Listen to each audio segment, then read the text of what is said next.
बिस्मिल्लाहिर्रहमानिर्रहीम। नाज़रीन अस्सलाम वालेकुम। मैं हूं आपका मेज़बान साबिर शाकिर। ताज़ा तरीन खबरें, इत्तलात और तबसरा के साथ पाकिस्तान के हालात वाक़यात और सियासी सूरत-ए-हाल। आज हमारे साथ मौजूद होंगे जी कासिम खान सूरी साहब, डिप्टी स्पीकर कौमी असम्बली और बहुत ही तारीखी शख्सियत हैं। और चूँकि आज ही के दिन उन्होंने बतौर डिप्टी स्पीकर कौमी असम्बली के जो एक साइफर के ज़रिए रजीम चेंज ऑपरेशन किया जा रहा था और एक तहरीक अदम एतमाद सो कॉल्ड आई थी, उसको उन्होंने रिजेक्ट कर दिया था, रोलिंग दी थी, बहुत तारीखी रोलिंग। वो भी हमारे साथ होंगे और उनके साथ होंगे हमारे इमरान रियाज भाई।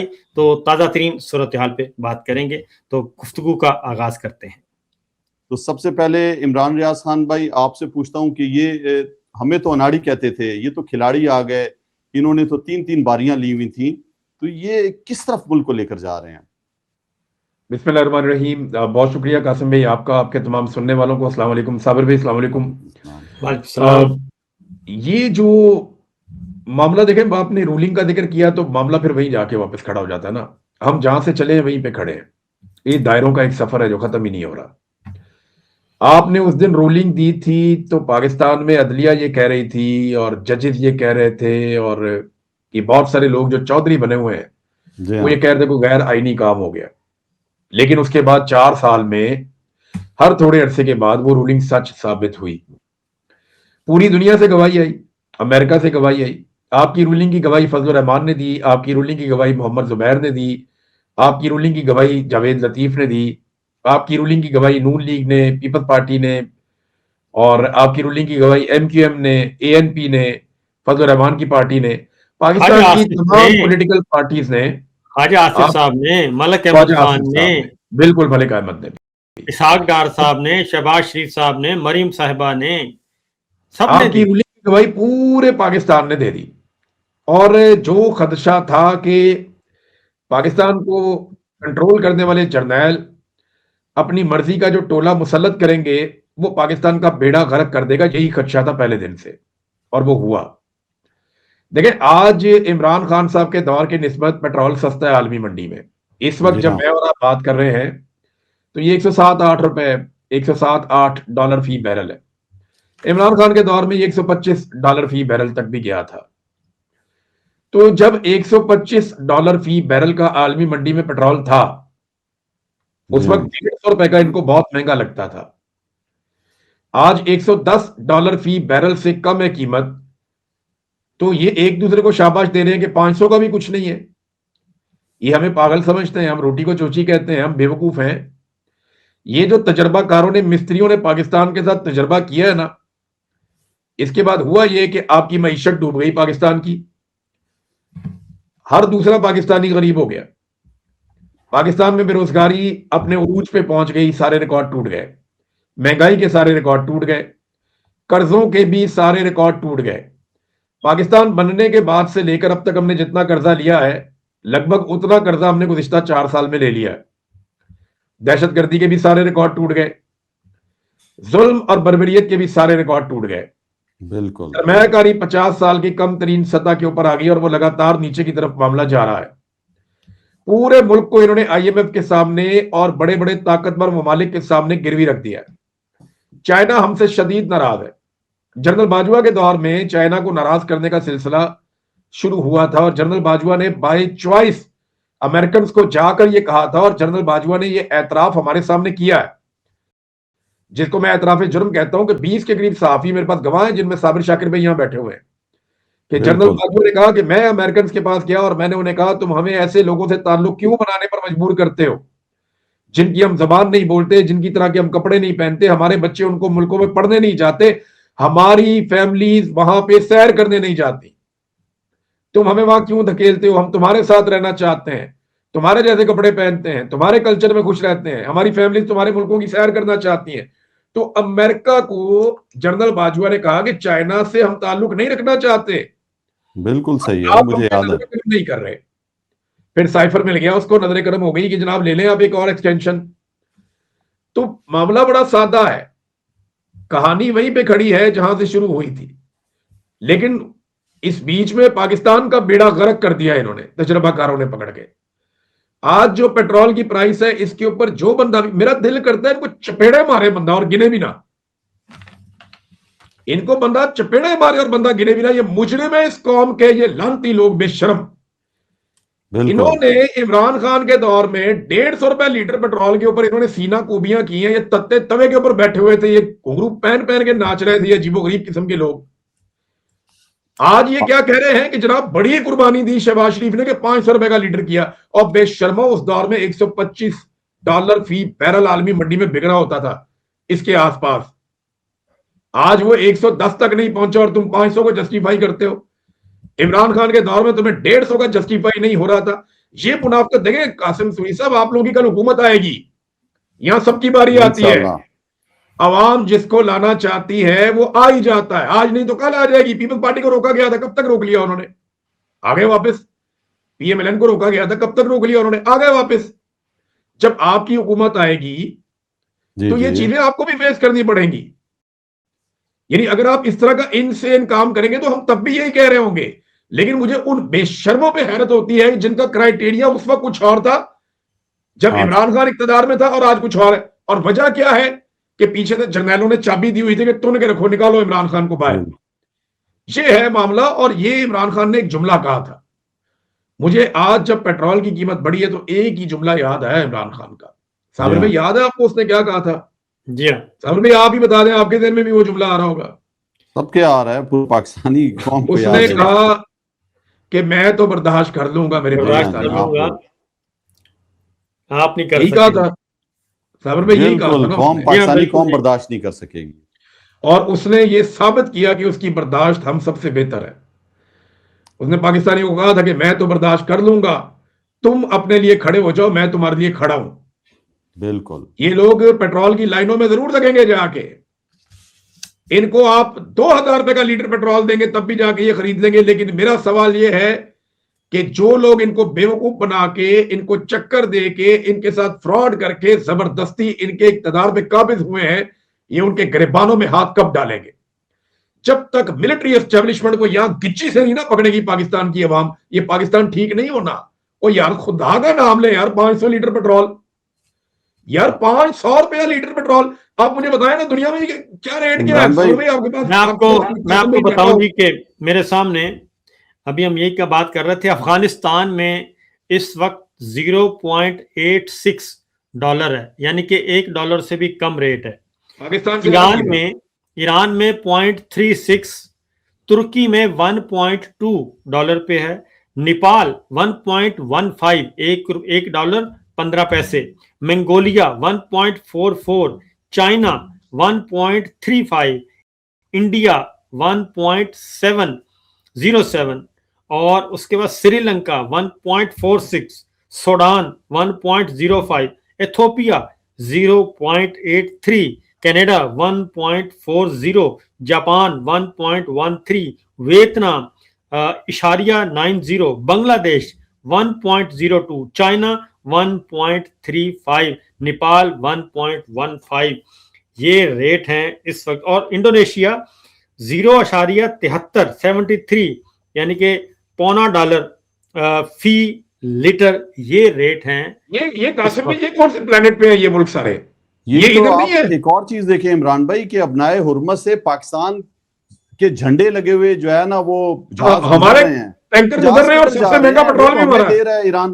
किधर जा रहे हैं वो जहाज? हमें जो है ये 500 रुपए का पेट्रोल दे रहे हैं, डीजल दे रहे हैं, ये पागल हो गए हैं। आप देखें इस पर भी इन्होंने टैक्स लगाया हुआ है। और IMF की जो रिपोर्ट है कि 500 अरब रुपए की जो करप्शन हुई है उसकी जगह पर जो है वो अब ये टैक्स लगा रहे हैं पेट्रोल पर और सोलर सिस्टम पर। तो नाकाम तरीन लोग हैं। और देखें जब हमारी हुकूमत थी, इमरान भाई आप भी रिपोर्टिंग करते थे, साबिर शाकिर भाई भी रिपोर्टिंग करते थे, आप सोचें कि इमरान खान ने कितनी कोशिश की। उसने कहा मईशत में बड़ी मुश्किल से मैंने संभाली है, खुदा के लिए ये काम मत करो, ये तुम मुझे नहीं निकाल रहे, पाकिस्तान इससे नीचे चला जाएगा।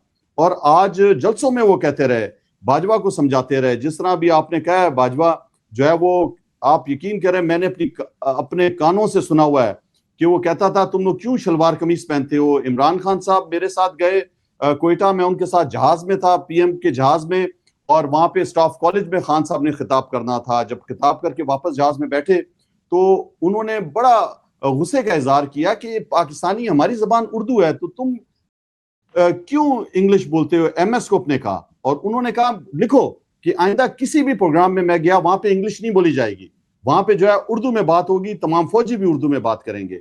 तो बाजवा को इतना बुरा लगता था इमरान खान का ये शलवार कमीज पहनना और उर्दू बोलना, इसलिए कि वो कहता था कि नहीं इंग्लिश बोलो। और बिल्कुल आप सही कह रहे हो कि अमेरिका की तरफ या यूरोप की तरफ वो देखते थे, चाइना की तरफ नहीं देखते थे। खान साहब ने बैलेंस रखने की कोशिश की खारजा पॉलिसी को, कि आजाद खारजा पॉलिसी बनाए।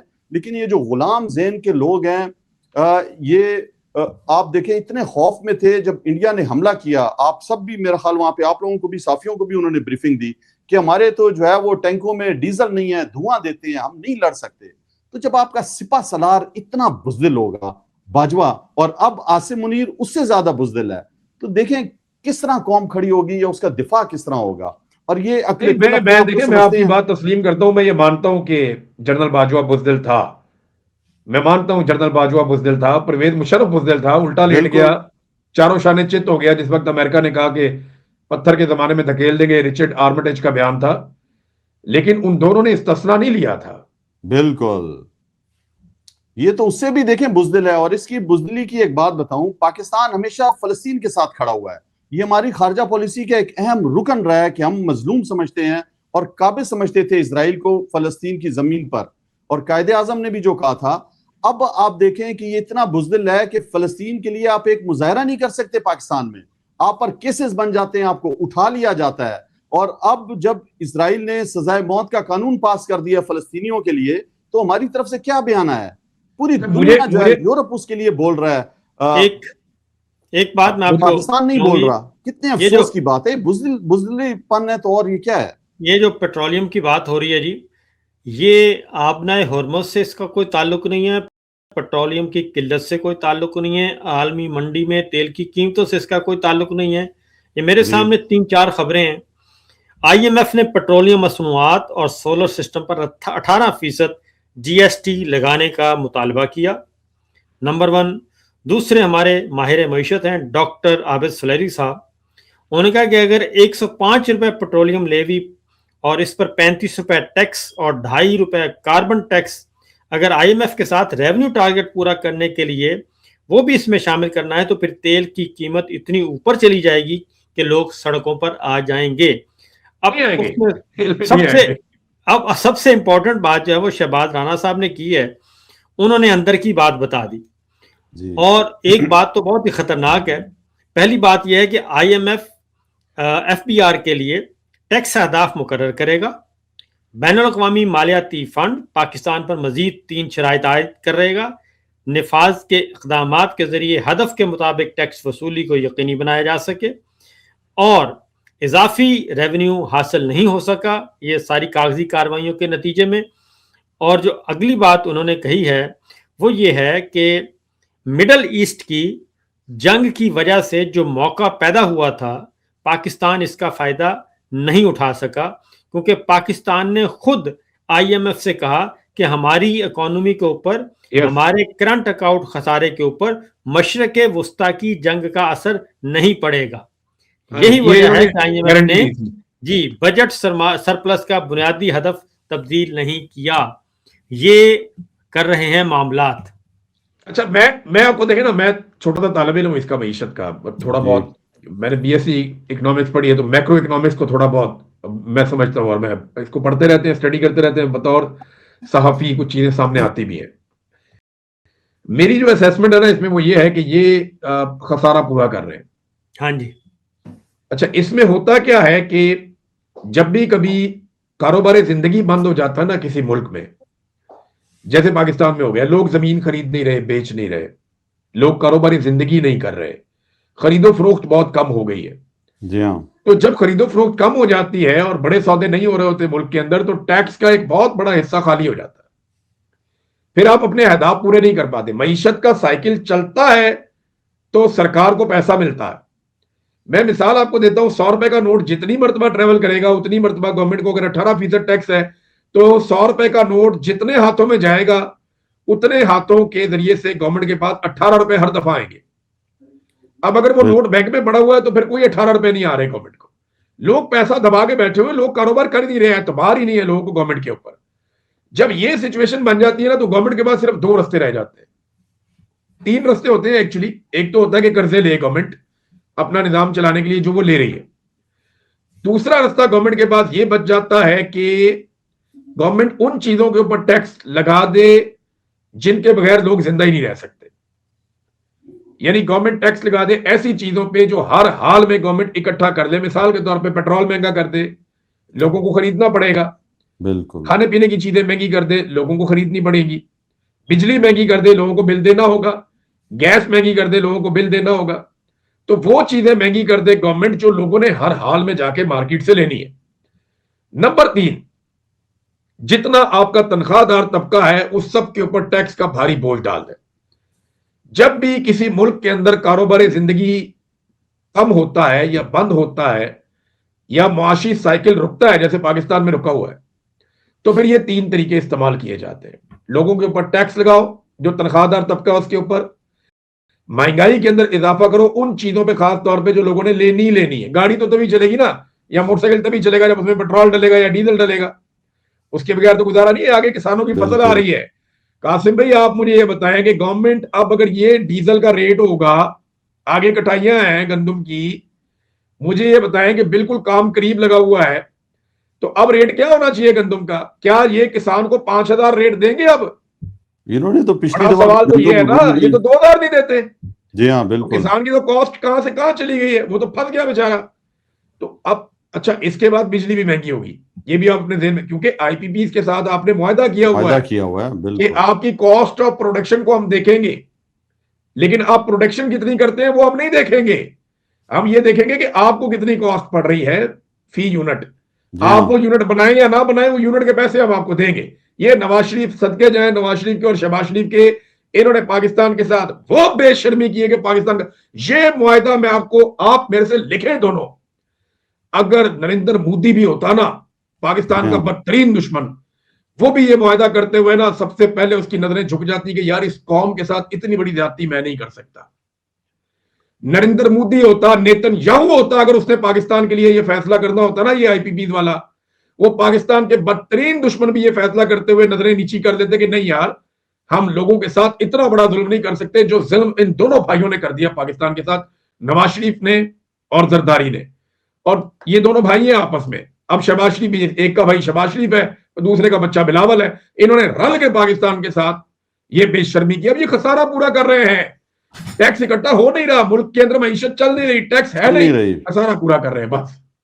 बिल्कुल सही कह रहे हैं, नाकाम तरीन हुकूमत है। और साबिर शाकिर भाई, आप बताएं कि ये जो इतने बड़े बड़े दावे किए थे जब हमारी हुकूमत को गिराया कि इमरान खान अनाड़ी है और ये इससे हुकूमत नहीं चलती और तजर्बाकारों को लेके आएंगे, पुराने खिलाड़ी हैं ये, तो पुराने खिलाड़ियों ने क्या किया ये आप जरा देखें ना। 4 साल जो अरसा गुजरा है, इसमें तो एक अजियत, पहले तो इन्होंने अदालतें खत्म कर दी, 26वीं 27वीं तरमीम, हर चीज जो है वो पाकिस्तान की आईनी इन्होंने खिलाफ वर्जियां की हैं।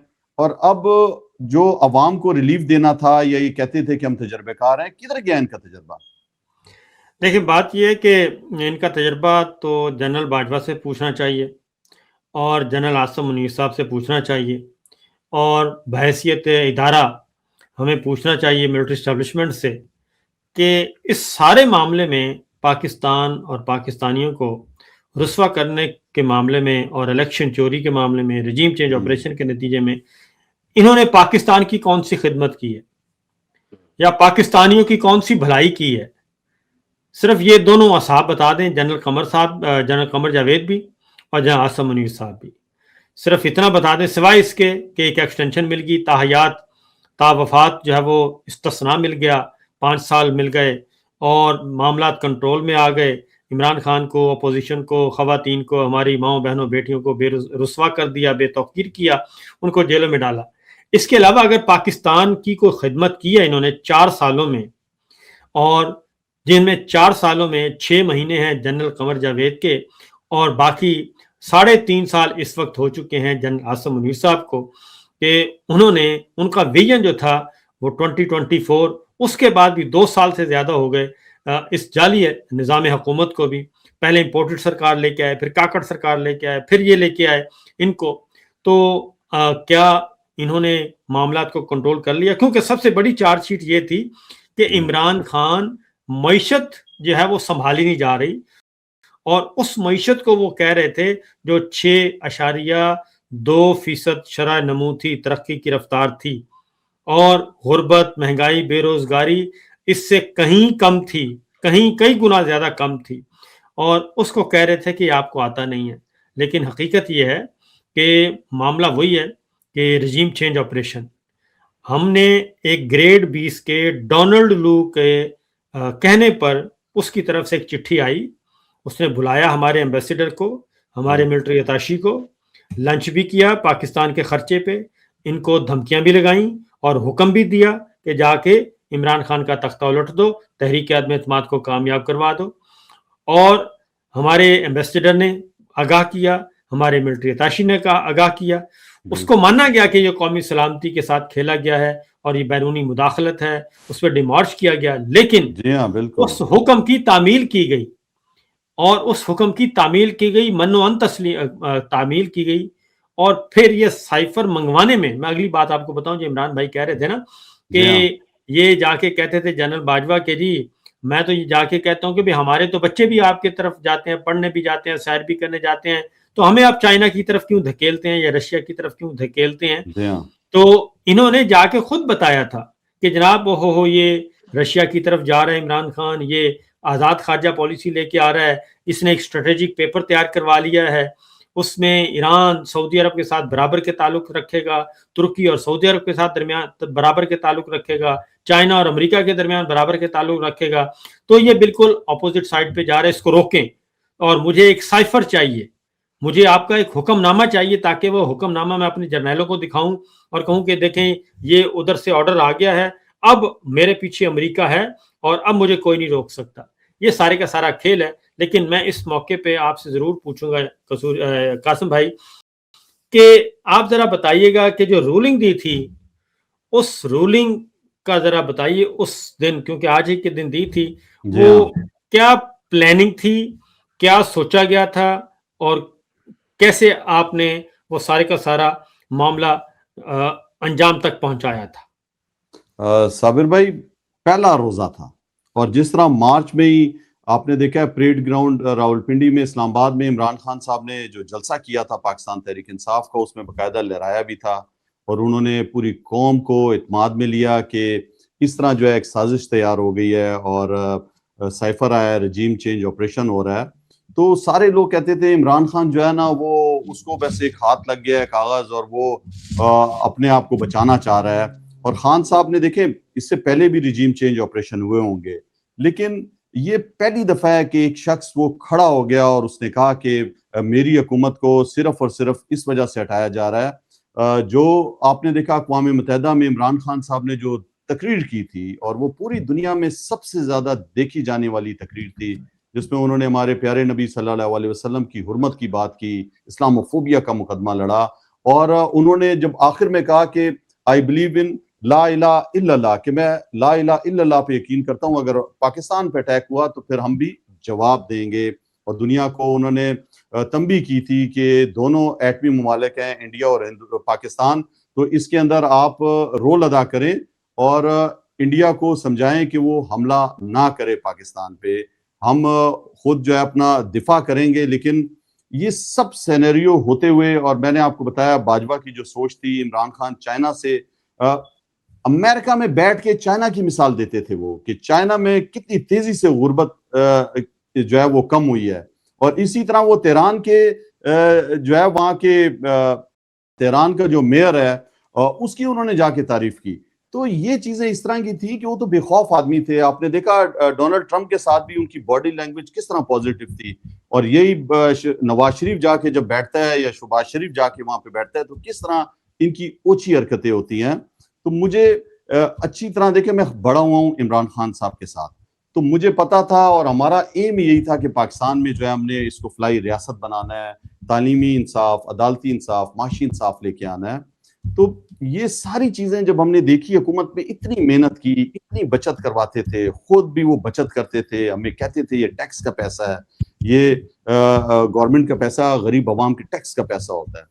तो जब ये सब कुछ हमने देखा और इमरान खान साहब ने कहा था मैं आखिरी गेंद तक मुकाबला करूंगा, और घेरा तंग कर दिया गया, हमारे जो इत्यादी थे, मुझे अच्छी तरह याद है जब लास्ट हमने बजट पेश करना था उसके अंदर भी इत्यादी हमसे उखड़े हुए थे, और सारा आहिस्ता आहिस्ता हमको छोड़ने लगे।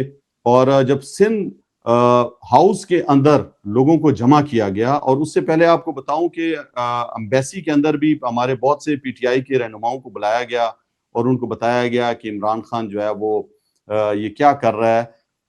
ये सब कुछ इमरान खान साहब को भी पता था। इससे पहले ही आपको पता है -1 का फार्मूला शुरू हो चुका था कि इमरान खान को किसी तरह हटा देते हैं, बाकी पीटीआई के किसी और लीडर को ले आते हैं। तो मेरा शुरू से ताल्लुक इमरान खान के साथ रहा है, और एक मेरा तो ड्रीम था इमरान खान, मुझे एक आम आदमी था, देखे मुझे अपने साथ हुकूमत में ले आया, डिप्टी स्पीकर बना दिया कौमी असम्बली का। तो ये जब मुश्किल मरहला आया और पता था कि इसमें जो है वो बैरूनी मुदाखलत हो रही है इस रिजीम चेंज में, और बाकायदा पैसे दिए जा रहे हैं लोगों को, तो आर्टिकल 5 ये कहती है कि अगर आपको इस तरह की किसी साजिश का पता हो तो आपने मुल्क का दिफा करना है और आपने खड़ा होना है। उसी पर ये मैंने रूलिंग दी थी, और आप यकीन करें कि आप सोच सकते हैं कि कितना प्रेशर होगा। आप लोगों ने तो कई हुकूमतें गिरती हुए भी देखी हैं, आपने कवर किया है काफी चीजें, इमरान रियाज भाई ने भी, आपने भी। तो इंटेलिजेंस इदारों का, आईएसआई का कितना कंट्रोल है ये आप अभी खुद देख लें। कौमी असम्बली में भी वो होते थे, और मैंने अपने हाथ से रूलिंग लिखी थी ये, और आप यकीन करें कि मैंने अपने बाएं पांव की जुराब के अंदर छुपाई हुई थी रूलिंग, इसलिए कि जो मैंने कोट पहना हुआ था और ऊपर गाउन, तो हो सकता था कोई भी ब्रिगेडियर या कर्नल आके चेक कर ले अगर लीक हो जाए। ना मेरी फैमिली को पता था, ना मेरे स्टाफ को पता था, हम कुछ लोग थे जिनको इस चीज का पता था। तो ये जब रूलिंग मैंने दी तो आपने देखा होगा कि वहां पे दंग रह गए, और शहबाज शरीफ का चेहरा, जरदारी का चेहरा आपको याद होगा, और लाइट उसके बाद जो है वो बंद कर दी गई। अयाज सादिक साहब इतने सीनियर हैं, स्पीकर रह चुके हैं, वो स्पीकर की कुर्सी पे आके बैठ गए। आप देखें इनका तमाशा, ये परेशान हो गए, शायद एस्टेब्लिशमेंट ने इनको धोखा दे दिया, इनको यकीन नहीं आ रहा था। तो एक ऐसा लम्हा था जिसपे हमने स्टैंड लिया, इमरान खान ने स्टैंड लिया। असल में मेरी तो कोई औकात नहीं है, हमारा लीडर असल में खड़ा था, तो हम में भी हौसला आया और हम सब खड़े हुए। आपने देखा इमरान खान ने एक असम्बली तहलील कर दी। मैं यही पूछना चाह रहा हूं कि देखें उस दिन इतने ज्यादा चेक्स लगे हुए थे कि 100% यकीन था, शेरवानियां तैयार थीं और तकरीरें तैयार थीं, तकरीरें भी तैयार थीं उस दिन कि जनाब हमने तकरीरें करनी है, नारे तैयार थे, जियाले बैठे थे उधर, मतवाले बैठे थे उधर। तो अचानक, क्योंकि हम देख रहे थे कि अचानक ये सब कुछ हुआ और ये सब के सब हक्का बक्का रह गए, और उसके बाद फिर इन्होंने अपना खुद इजलास बुलाया। ये उसके बाद एक दो तीन बातें हैं जी। देखें, एक तो ये कि असेंबली तोड़ दी और इलेक्शन अनाउंस कर दिए, लेकिन इन्होंने कहा कि नहीं, जो साइफर में लिखा हुआ है ना उस पर हमने अमल करना है। जी हाँ, जी हाँ, जी हाँ, ठीक है। फिर सुप्रीम कोर्ट भी खुली, हाई कोर्ट भी खुले, फौरन उस ऑर्डर को स्टे ग्रांट किया गया और रातों रात दोबारा से हुक्म आया। सदर को और वजीर आजम को काम करने से रोक दिया सुप्रीम कोर्ट ने। जी हाँ, बिल्कुल, कि आप कोई ऑर्डर पास नहीं कर सकते, और तमाम ऑर्डर आपके सुप्रीम कोर्ट की अप्रूवल से मशरूत होंगे। इतना बड़ा सुप्रीम कोर्ट ने ऑर्डर पास कर दिया। तो आप ये बताएं कि ये सारी जो सिक्रेसी है वो कैसे बरकरार रही? देखिए, मैंने आपको बताया ना कि इमरान खान के साथ आप खेलना था और मुकाबला असल में करना था और कौम को उठाना था कि देखिए हमारे साथ कितना जुल्म होता है। कोई भी ऊपर से हुक्म आ जाता है, और हुक्म हमेशा से अफसोस से कहना पड़ता है कि जो हमारे मुसल्लह अफवाज का जो सरबरा होता है उसको ऑर्डर आता है और वो ये अमल करवाता है सारा इंटेलिजेंस एजेंसीज के जरिए। और आपको पता है इतने ज्यादा इख्तियारात होते हैं आर्मी चीफ के पास पाकिस्तान में कि किसी की भी पेंशन खत्म कर दे, किसी को नौकरी से हटा दे, उसको कोई पूछने वाला नहीं होता। तो हमें पूरा पता था कि ये किस तरह की सख्तियां करते हैं, क्या करते हैं। देखिए, मैंने तकरीबन 4 साल असेंबली चलाई थी, मुझे इनकी रग रग से मैं इनकी वाकिफ था। और इनकी कमजोरियां ये यही देखते हैं ब्लैकमेल करने के लिए, कोई करप्ट हो या किसी के जो है वो वीडियोस इनके हाथ आई हो, और लोग ब्लैकमेल भी होते हैं। लेकिन अल्लाह का शुक्र है, अल्लाह ने हिम्मत दी और मैं उस टाइम फैसला कर चुका था कि कुछ भी हो जाए, देखें क्या हो सकता है, ज्यादा से ज्यादा जान ही जा सकती है ना, लेकिन मुल्क की खिदमत में लोग अपनी जानें भी देते हैं और हमेशा उनको याद रखा जाता है। इमरान खान साहब भी आज देखें जेल में अगर बंद हैं और खड़े हैं, नहीं जो है डील कर रहे हैं, ना वो अपने मौकफ से पीछे 1 इंच भी हट रहे हैं। कोई भी पीटीआई का लीडर अगर जाता है उनको कोई ऑफर लेकर भी वो उसको भी डांटते हैं और वो कह रहे हैं कि मैं गुलामी कबूल नहीं करूंगा। तो वो लम्हा एक यादगार लम्हा था। और जिस तरह आपने कहा कि एकदम सो मोटो एक्शन ले लिया सुप्रीम कोर्ट ने और फिर 4 दिन तक पूरा पाकिस्तान जो है वो इसी उलझन में लगा रहा कि अब इसका क्या फैसला होगा। फैसला तो वही होना था जो बाजवा चाह रहा था और उसी तरह जो है वो कालदम करार दे दी मेरी रूलिंग भी इन्होंने। और फिर इन्होंने 9 तारीख को फिक्स डेट टाइम सब कुछ लिख कर दिया सुप्रीम कोर्ट ने कि इतने बजे 9 तारीख को आपने इजलास बुलाना है कौमी असम्बली का और इस तरह जो है दोबारा आत्म एतमाद की तहरीक आपने पेश करनी है। तो किधर गई पार्लियामेंट, जो हम कहते हैं कि पार्लियामेंट जो है वो सुप्रीम है और कौमी असम्बली मुंतखब नुमाइंदे जो हैं जो वो फैसला करेंगे वो जो है सुप्रीम होता है। तो उस दिन कौमी असम्बली की भी तहकीक की गई। एक पूरे आप देखें स्पीकर जो है वो कस्टोडियन ऑफ द हाउस होता है, तो एज ए स्पीकर मैंने वो रूलिंग दी थी। उस रूलिंग को चैलेंज नहीं किया जा सकता था कानूनी तौर पे, लेकिन सुप्रीम कोर्ट को दरमियान में लाया गया और उस रूलिंग को कदम करार देकर ये तमाम जो हमारा रजीम चेंज हमारे खिलाफ ऑपरेशन हुआ और आज जो पाकिस्तान का हाल है। देखिए इमरान खान साहब तो आज भी मुकाबला कर रहा है, लेकिन बाहर जो दुनिया में पाकिस्तान के अंदर जो हो रहा है, गुर्बत बढ़ रही है, जो कानून कहीं भी नहीं रहा। इमरान भाई आप खुद देखें कि क्या हो रहा है, पाकिस्तान कितनी हालत तेजी से जो है गिरती जा रही है।